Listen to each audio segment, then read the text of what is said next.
और चलिए आगे बढ़ते हुए बात अब उज्जैन की करते हैं, जहां मुख्यमंत्री डॉक्टर मोहन यादव ने नक्सलियों को चेतावनी दे दी है। दो टूक कह दिया है, सरेंडर करें नहीं तो खात्मा होगा।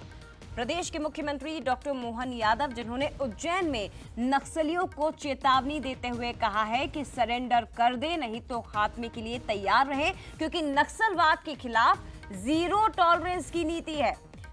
अमित शाह, जिन्होंने 2026 तक की डेडलाइन दी है देश से नक्सलवाद के खात्मे की, देश भर से नक्सलवाद 2026 मार्च में खत्म हो जाएगा। और अब उसी बात को दोहराया है मुख्यमंत्री डॉक्टर मोहन यादव ने, क्योंकि एमपी में भी बालाघाट, मंडला, ये वो जिले रहे हैं, खासतौर पर सीमा के जो इलाके हैं, सीमावर्ती इलाके, ये वो इलाके हैं जहां नक्सलियों की मौजूदगी आज भी रहती है। और जहां छत्तीसगढ़ से या दूसरे स्टेट से जिनकी सीमाएं लगी है, तो नक्सली इन इलाकों में प्रवेश करते भी हैं और यहां नक्सली वारदातें भी करते हैं। तो मध्य प्रदेश के मुख्यमंत्री ने भी अपनी बात स्पष्ट कर दी है कि अगर सरेंडर नहीं किया तो खात्मा होगा।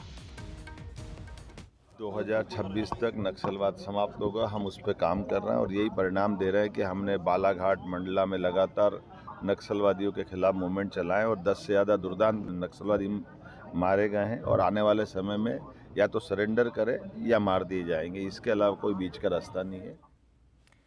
और एग्जीक्यूटिव एडिटर मनोज सैनी जी हमारे साथ इस वक्त ज्यादा जानकारी के लिए लाइव जुड़ गए हैं। मनोज जी, केंद्रीय गृह मंत्री अमित शाह की जो डेडलाइन है, उस लाइन को तमाम राज्य फॉलो कर रहे हैं, खासतौर पर वो जो कि नक्सलवाद से हमेशा ही प्रभावित रहे हैं, उसमें मध्य प्रदेश भी शामिल है ना। एमपी के मंडला और बालाघाट में जिस तरह से एक्शन लगातार लिया जा रहा है, पूरी तरह से खुली चेतावनी नक्सलियों को कि या तो समर्पण कर दे या तो फिर तैयार रहे खात्मे के लिए।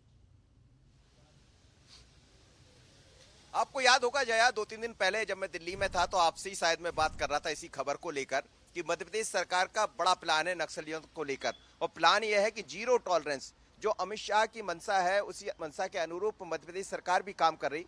कुल मिलाकर 2015 में हम देखें तो करीब 145 के लगभग नक्सलवाद देखे जा सकते थे। अलग अलग जो जिले थे वो प्रभावित थे, बालाघाट, डिंडोरी, मंडला, या फिर हम दूसरे अनूपपुर, ये सब सिंगरौली, उस तरफ नक्सलवाद दिखाई देता था। धीरे धीरे कर सिमट कर सिर्फ मंडला और बालाघाट में देखे जा रहा हूँ 75 के लगभग उनकी संख्या बची।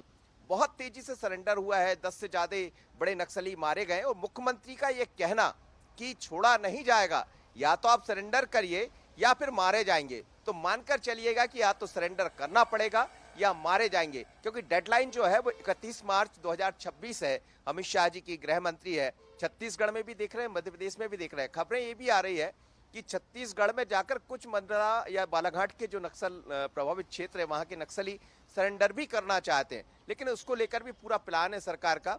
पर आने वाले दिनों में आपको दिखाई देगा, सरेंडर नहीं हुए तो निश्चित रूप से मारे जाएंगे। और अभी संख्या लगभग 75 नक्सलियों की मध्य प्रदेश में देखी जा रही है। निश्चित तौर पर सर, फिलहाल बहुत धन्यवाद आपका तमाम जानकारी साझा करने के लिए।